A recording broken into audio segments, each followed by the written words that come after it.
I think we just need, Sorry. we're, yeah, I'll just get you. okay, thank you.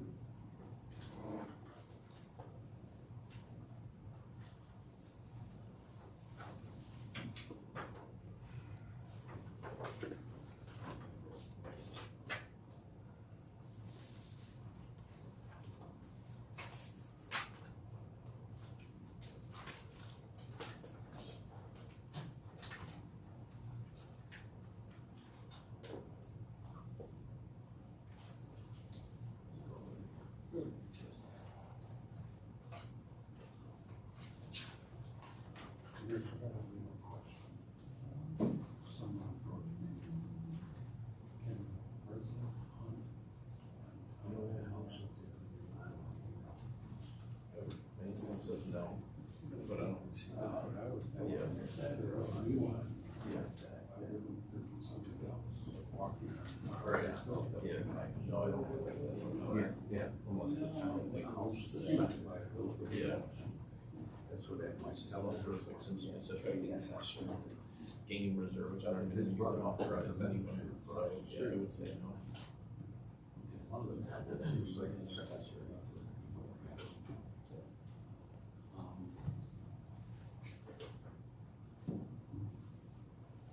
Postponing that decision. Here you go, Steve, I'm sorry. Yep. I knew I forgot something. Okay. I'm filling in the top parts. Yep, okay.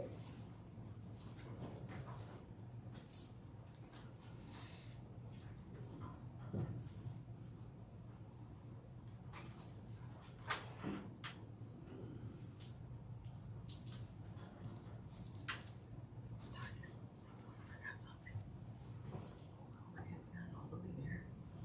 Everybody makes mistakes.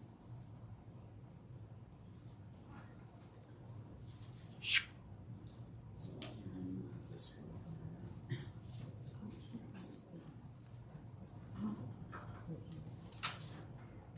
Where's that? All right, we have two public hearings tonight. The first one, a public hearing before the ZBA of the town of Sullivan will be held on Thursday, September 12th at 7 o'clock to hear the application of Lorraine and Donald Hawk SBL 24.1-33 for property located on 8103 DeVal Road for an area variance to add an in-law apartment to existing home. Persons wishing to prepare such a hearing may do so by person, attorney, or other representative. If the Harps are here, you want to come up and tell the board what you're doing, though we can have a copy of your plans.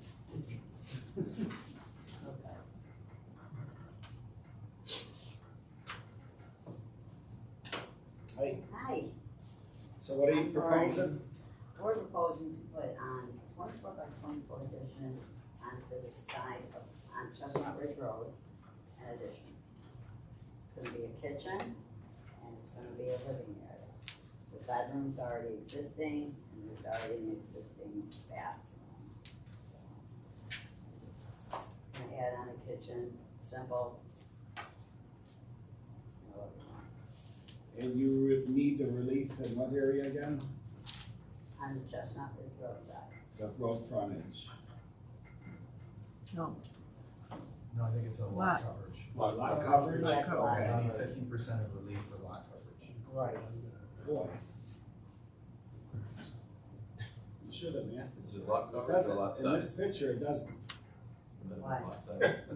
Well, they're required to have 50,000 square feet, we only have 42,000. So lot size, right? Lot size, sorry, not Yeah. lot coverage, lot size. It's an undersized lot for the district. Right. So you're expanding non-conforming use. Not really, but you're asking for a variance. Because there's not enough property. Because the lot was probably subdivided before we had it. Well, we've never dealt with this before.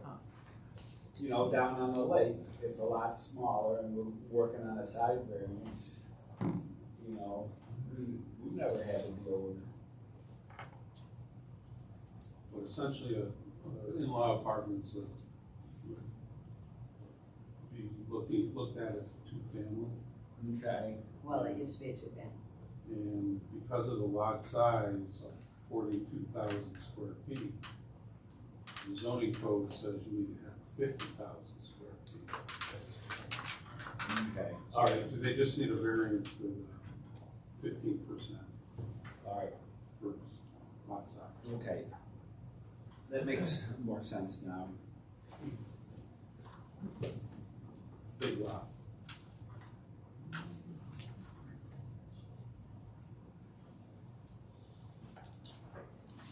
I have a question. Sure.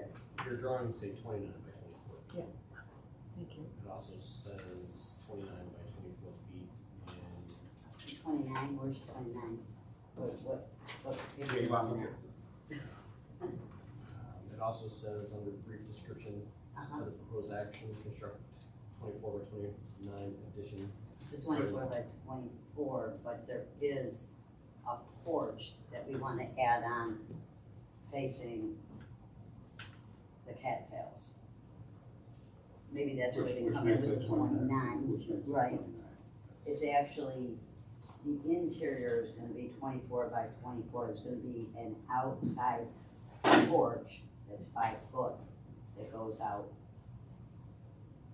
towards the cattails, For the ramp, that's, where the ramp is, exactly. well, that would be your 24-foot dimension according to your. Well, it your is, it's gonna take away the ramp, yep, but the No. 24, drawing. So, this is your 24 dimension front to back from the Right road, there. back to the capital. That's Yep. 29 from the house to the edge. that's wrong. Well, your documents say 29 foot as well. That's it? Which I'm not saying that that's a problem, I'm just saying it's Yeah. different from the 24 that we. Yeah, okay, well, I'm glad you brought that up, This one here. thank you. Did you want this back? That, It's a 24 by 24 addition with a 5-foot porch, With a 5 foot porch facing the which cattails. makes it 29 by 24. Okay, are the But that's- cattails are here, right? The cattails are in back, yep. So see, Larry, the 29 dimension is this way, Oh, not this way. I So do. otherwise it'll be 19 feet if you include that, you know, porch from that. Exactly. so you're saying, 29 goes towards Chestnut Ridge? Correct. According to what the drawing. Even though it's not. I don't know why he put it, why that's down there, because it's not, it's 24. It's 24 by 24. But he's saying with the porch makes it 29. Well, it wouldn't make it 29 unless you're gonna go out towards the cattails. You're not going out towards Chestnut Ridge Road, you're going towards the cattails. So I drew it wrong, Okay. that's all. And then that note is wrong, if you want to know. Is there anyone here to speak for or against this application? If so, please stand and state your name. Does the board have any further questions? Okay. I'll close the public hearing. We'll discuss this later tonight and probably make a decision. So you're more than welcome to stay, or you can call the office in the morning. Okay? How long are you gonna be here? You might be here a little while. Okay? I'll decide. Thank you. And I do have a letter both from the town, planning board and the county, and they see no adverse effect for this. I know you close the meeting, can I ask a question real quick? Yes. Do I need anything in writing? No, what would your financial alternative, like what would your alternative be if you weren't able to build this in-law suite? What would you do to otherwise address the need that's filling for you? Well, the need that it's filling for us is we need to move down there, but we do have a home on J Street in Chittenango. But I want to move there. My daughter lives in the front. We bought the house from my mom, she just passed away. So we want to keep it in the family. It'd be easier for him to get around there instead of having to take care of both places. We're gonna sell the home on J Street and move down there. Okay. So, and be there for my daughter too, because she's single and, you know. So the alternative would be having to maintain, or having to Both have like places. co-dwelling, 2 different places instead of being. Right, Okay. yeah. Thank you. Okay, the second public hearing A public hearing before the ZBA of the town of Sullivan will be held on Thursday, September 12th, to consider the application of Nexamp Filer Road Solar LLC, SBL 24.2-78.11, property located at 1297 Filer Road, for an area variance to construct a community solar facility within a 1,000-foot setback from all wetlands. Persons wishing to appear at such a public hearing may do so by person, attorney, or other representative. Okay, is there a representative from Nexamp? All right. That'd be me. Hi, everybody. So high level, the project for you all is a relatively small 2.75. Yeah. My name is Fred Ball. I'm from Nexamp. I'm a business development manager, and I Could you say your name again, please? Fred Ball. Work primarily in New York. So this community solar project, relatively small, as I said, 2.75 megawatts AC. It would be located, as you said, at 1297 Filer Road. What we are proposing is relief from the 1,000-foot setback requirement from all wetlands, as the code states. And we would like to change that down to the DEC's recommended 100 feet. So the wetlands on this site are DEC jurisdictional, so the DEC will have jurisdiction over any plans that involve any disturbance to those wetlands. As designed, we're not disturbing the wetlands themselves, so we're really just looking for the variance to go within that 1,000-foot buffer.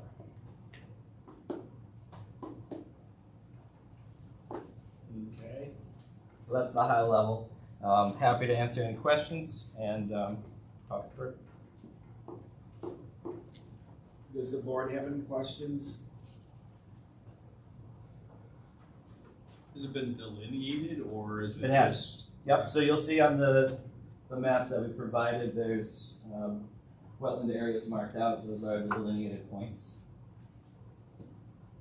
And they've actually been done by two separate wetland biologists and submitted to the DEC, and that's how we know that the DEC is going to take jurisdiction over them. So that's why the 100-foot number is where we would like to be, because that's the DEC's number for their wetlands. Does the DEC review the delineation and they can? They have, yeah, so we sent the delineation. We knew that they were gonna get it during the seeker process if we get to that, but we thought it'd be best just to get ahead of it and talk to the DEC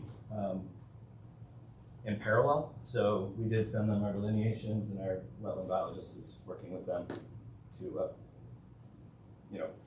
go through the motions of them declaring jurisdiction. Now, if I'm correct, we have not gotten the seeker results, so we could not make a decision tonight anyways, correct? That's correct. The planning board is the lead agency. It's a coordinated review, so zoning board isn't in a position to make a determination on the variance until the planning board completes the seeker. Is the planning board in possession of the materials list of what's used for the solar panels?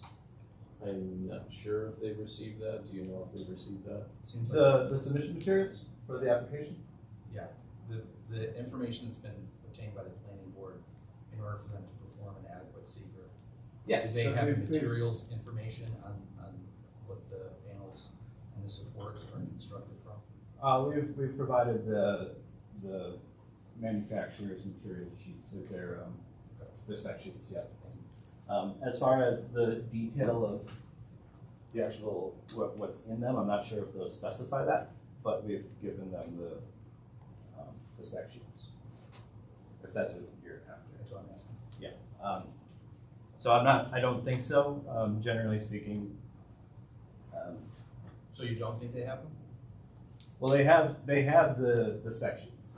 They have them. I just don't necessarily know if they contain what you're asking for in that the specific compounds that the equipment's made out of. My concern is the longevity in 40 years when the moths no longer own the farm and the panels that are there have exhausted their life.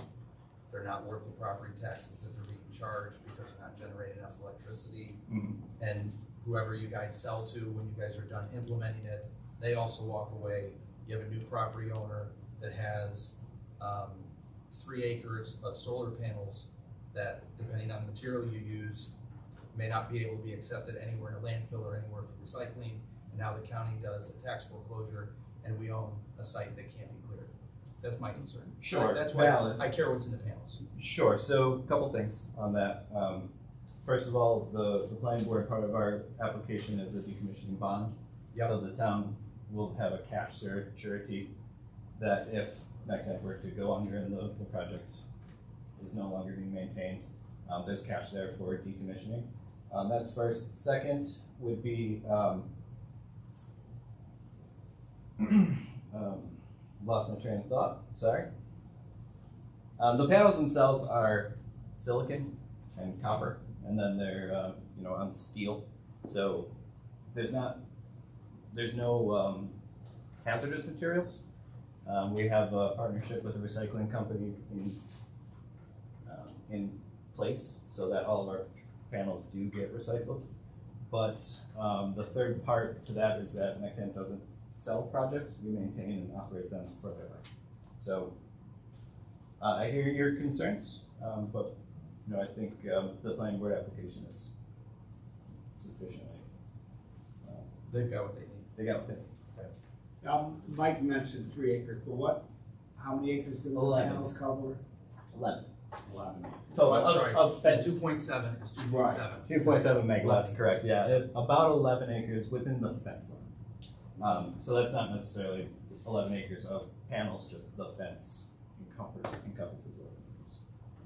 Of the 117 acre farm, I believe. Say that again? I think it's 117 acres, the total parcel. And what's the proposed lease area? About 11 acres. Around That's the, inside the fence line, but you've got Yeah, obviously the access road. well, the access road will be handled by a non-exclusive Just an easement. easement, okay. As well as the interconnection. But the lease area itself will be the fence line. How long has Nexamp been around for? We've been around for 16 years. We're the largest community solar company operating currently. We've built 600 megawatts of projects in New York, I believe is the number right now. Where's your closest location that you have in generation? We have a project in Castillo.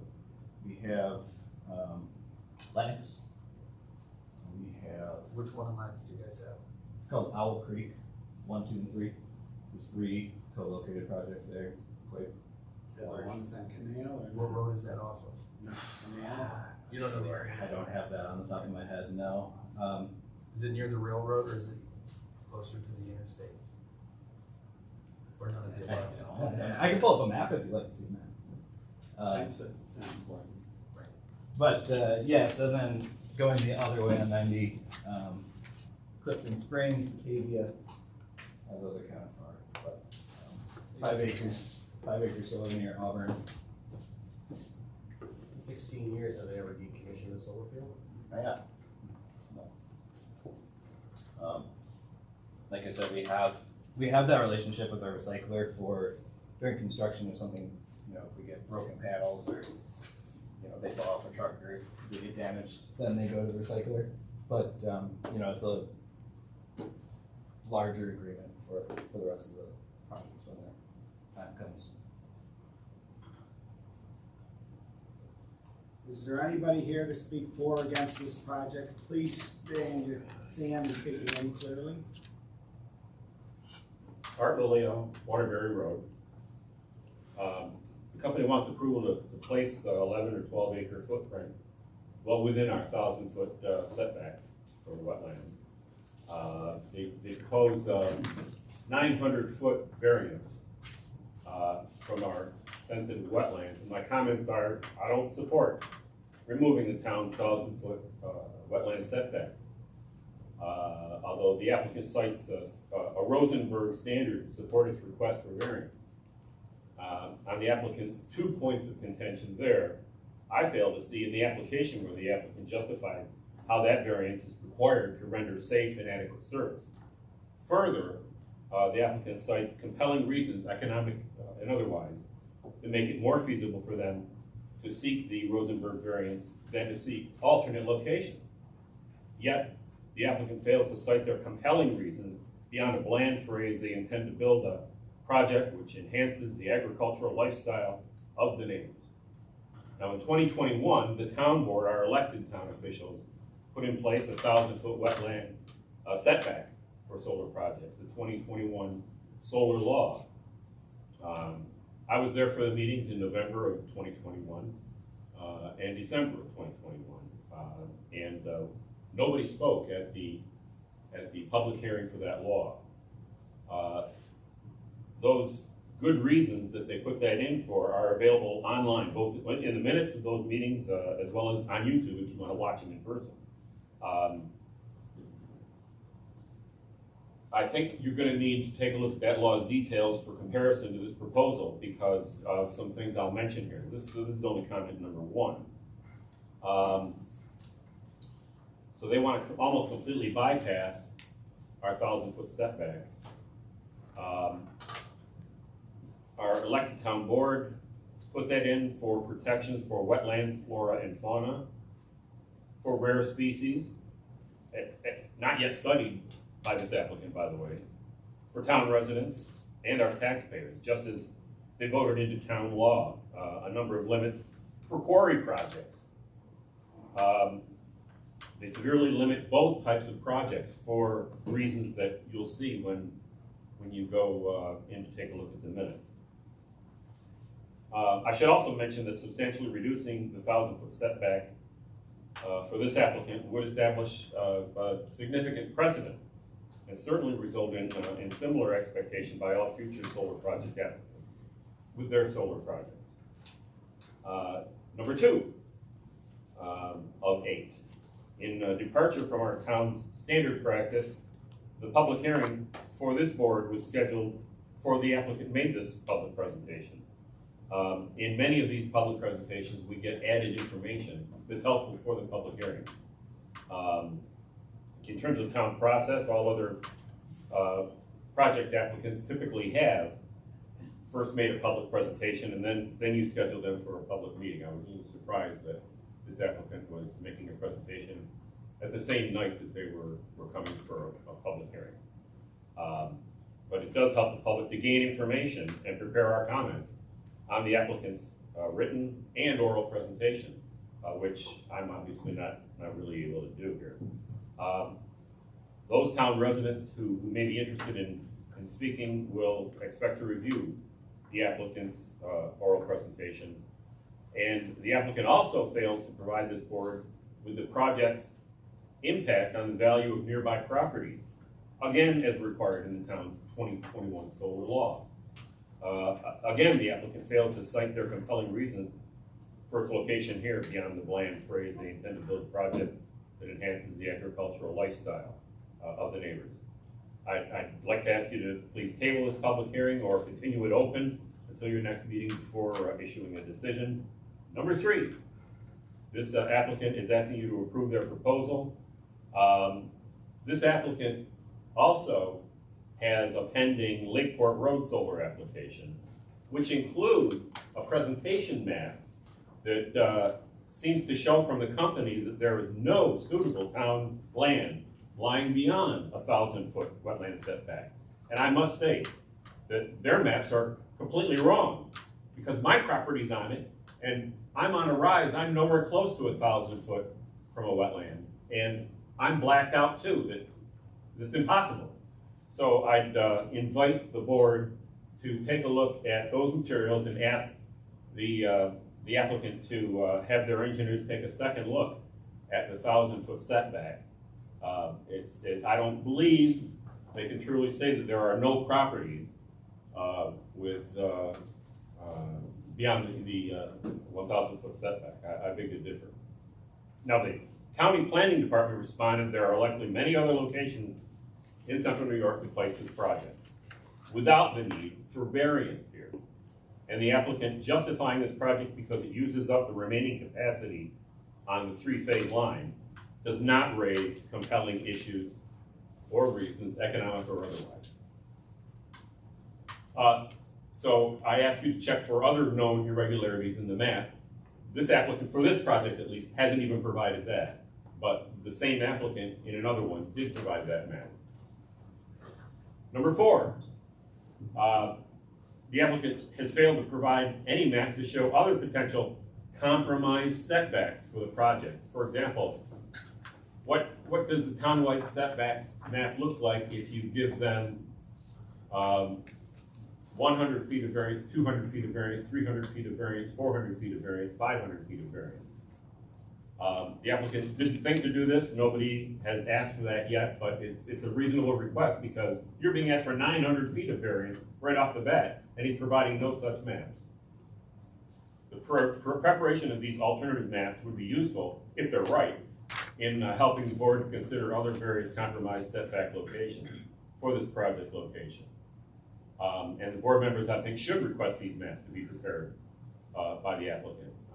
And the applicant, of course, will only do this if you ask them. And ask them also to correct the 1,000-foot setback map because it's clearly incorrect. Certainly for my property, possibly for yours. Number 5, the applicant has not presented any expert biological studies to determine what rare species of flora and fauna exist in the adjoining wetlands. Despite answering that question, no. To correctly answer the question and place this project in the near the wetland area, this applicant, in their pending Lakeport Road Solar project, promised to hire experts to study the wetlands. And I think you should ask this applicant for this project to do the same. I can't find any biological study for the wetlands or setback areas. And none so far are proposed, but he can't support the no answer. So please ask for expert biological studies to support their negative declaration answers. Number 6, our B&L engineers have not yet sent a letter of completed review for you to review, or any list of application questions for the applicant to answer for you. So this board should demand that response from B&L and demand the applicant response for you to review. Number 7, maintenance. The applicant's proposed maintenance activities will most certainly impact severely on both of the most basic building blocks of environmentally sensitive wetlands, the local flora and fauna.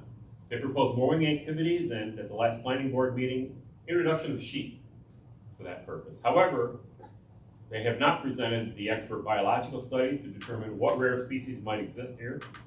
And please imagine the negative impact on the sensitive plants and animals, the fauna, when their food source, the flora, is removed in successive mowings for 20, 25, 30 years. These were some of the elected town board's deliberative reasons in that town law. That's why I'm asking for you to take a look at that and continue this public hearing open. Number 8, last, the applicant proposes construction activities will take 8 months and a daily construction time frame of 7 a.m. to 7 p.m. In view of these hours, I don't think they intend to build a project that enhances the agricultural lifestyle of the neighbors as proposed by the applicant. Please ask them to revise to something more appropriate for the neighborhood. Thank you. Thank you, Art. Is there anyone else here that would like to speak for or against this application? Please stand and state your concerns or support.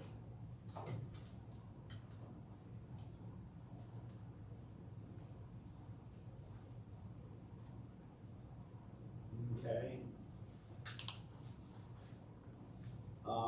Due to the fact that we don't have the seeker done, I guess I'm looking for a motion to table this, and I'm gonna leave the public hearing open. So if the board members agree with me, I'm I'll make a looking for motion to table. We have a few more questions. Yeah, sure. The Lakeport Road site, how many megawatts is that? I believe that one is 5 megawatts AC. And the primary difference between that site and this one is that one would actually be constructed within wetland areas themselves, whereas this one does not disturb the wetlands, just the setback areas. Is there plans or conceptual ideas to expand this proposed site here in front of the road? Nope. Two things. One, the wetlands are very constraining. Be it, the 1,000-foot setback aside, just a 100-foot setback from the DEC. This is just about it, as far as where it can go. And second, this one will completely tap out the National Grid infrastructure for their ability to host more projects, which comes into conversation about other places to site these types of projects in central New York. We are rapidly running out of electric infrastructure to build these projects. So these projects are in pursuit of the New York State's goals, and the utilities are not really keeping up with that. So that's the chief difference here. As I said, we're not drilling plot piles into wetlands. We're not running roads over wetlands. We're just encroaching on the setbacks. And as far as the map, you brought up the map for basically blacks out the entire town with the exception of there's one other spot in town that theoretically could work. It's in the middle of Sky High's turf farm, directly in the middle of the field. So that's just not very practical. We use the layers provided by the Army Corps of Engineers. They have mapped wetlands, and we took all of those wetlands, we put a 1,000-foot buffer on it, and that's how we reviewed other possible sites in town. The only one that's not encumbered by that's of decent size is within the medium density residential, I believe it is. So obviously that's in compliance with code as well. So part of the reason for asking, so there's a lot of space here that's within the buffer zone, however, it's not within the fence. And I was wondering why. To the east of the project. Correct, yeah. The field over there. Yeah. Yeah, so But if the answer is the 2.75 is enough, it maxes out the capacity need on that feeder, I understand. that's it. But solar only produces energy during the day when it's sunny, right? Is there plans to produce energy with battery storage and No or batteries. anything? Nope. No No. conceptual ideas at that site or anything? Nope. Any addition to add battery storage, we'd have to come back and go through the whole planning project or process again. But right now, no. What about as the state adds, I think the state is planning to spend $9 billion and use eminent domain to expand the infrastructure from transmission lines statewide in our area. So when they do have better transmission lines in the back of those fields, and I think that's what Sean's getting at, do you guys have current plans, schematics, anticipating that change and expanding east on that field? No. So when they do expand those transmission lines, that will primarily benefit utility scale solar projects that are handled through the state. The Article 1097C. Admittedly, this is not my area of expertise. They're very, very large projects that the state handles the siting. These just tie into the distribution circuit. So the electrons produced here will go into this building and the school, and they don't lead onto those big transmission lines. So in order for more capacity to open up on that local circuit, National Grid would have to rebuild your local substation and all of the accompanying equipment. So while it could happen, it's not in their plans. Even if it was in their plans, it would probably never happen. So no, to answer your question, there's no plans for phase 2 or any kind of phase rollout. This is it. Where's the substation located for this project? I don't have the exact location on the top of my head, no. I believe it's 3 miles or so down that distribution line.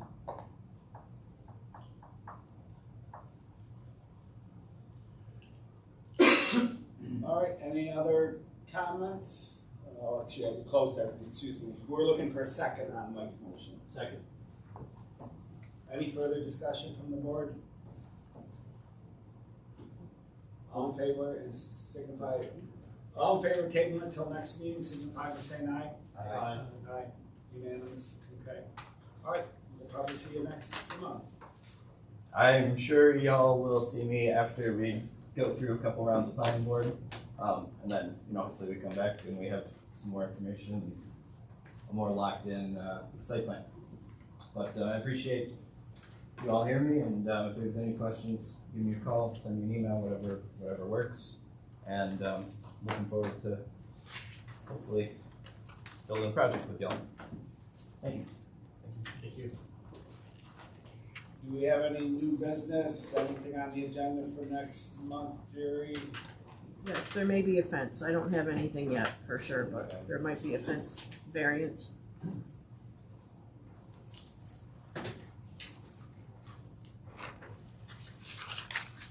Did everybody get a chance to look at the minutes from last month? You have to go back and do HARP. Well, I guess 2 months ago. In July 11th, I think it was.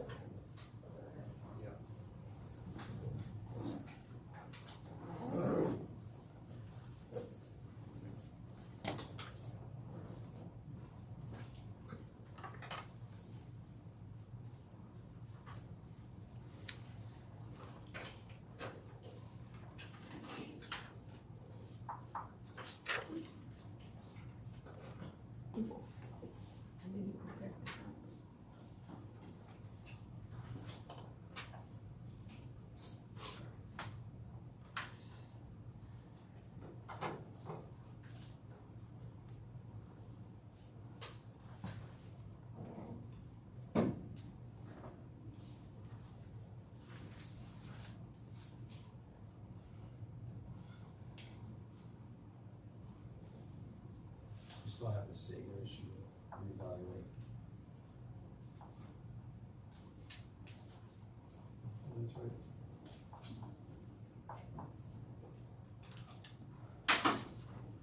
It was supposed to be reopened, the meeting in August, right? Correct, the meeting in August was canceled. You're talking about what again, Mike? We still gotta reopen the Sager, Is that the pool? that's the pool we tabled. So the board adopted a local law amending that chapter to change it to the planning board issuing the special use permit and also creating standards for the review of that. So this board no longer will handle that application. Is there some caveat where an application that went in under the prior law doesn't get to be decided on? No, they'll reapply to the planning board if they need to go. Sounds good. Thank you for doing that. Of course. Thank you for taking care of that. Thank you, Mike.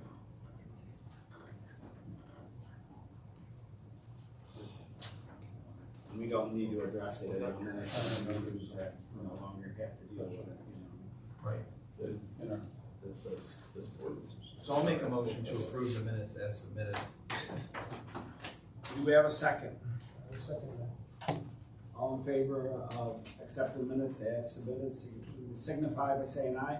Aye. Aye, unanimous, okay. There is a training meeting September 23rd. It's local here, as you all know. We need 4 hours annually of training, so if you're interested and available, you want to go online and register. The town will, there is a cost to it, but if you submit a voucher, the town will pay for the cost of it. I do plan on probably doing what we've done in the past, that sometime in the winter when we have slower meetings, that have them come, so, but I just wanna let you know this is available. I have to go to something that's getting out that afternoon, so it's on my way, so I was planning on trying to go to that on Monday. Week from Monday, right? The DoubleTree. Yes. So how do you want us, we register online? You can register online. Paul Jasek told me today that you can also register there, but I didn't read that. Did you read that? Usually it's ahead of I time. think it's online. Do you guys wanna get invoiced for it from the entity? How do you guys want us to handle the paperwork payment side of it? They said today, Eric said today that I would do vouchers from your receipts. Get a receipt or whatever, however you're paying for it, receipt. I'd do vouchers. He also said that he would, pay for mileage if you Google from your house to that point and back. If that entity will just give us an invoice or a voucher for it, rather than us making payment and getting reimbursed, is that okay? Yeah. I think so. Yeah, I would think so, yes. All right, Just a reminder, you gotta handle the, yes. park application. Thank you, Rich. Don't wanna leave them hanging. Yeah, sorry about that. I'll make a motion to table that till next week.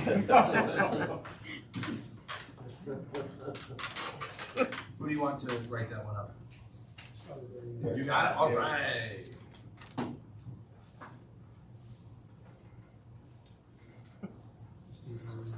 Okay, so we are the lead agency, it's type two, don't worry about the little fill in the rest later, so lead, type two, negative declaration. Whether an undesirable change would be produced in the character of the neighborhood or detriment to nearby properties.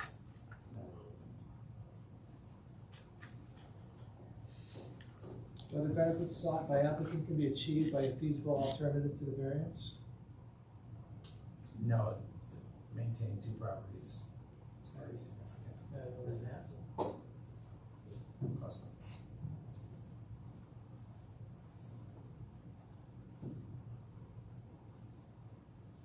Whether the requested variance is substantial. No, 15%, no, I don't feel so.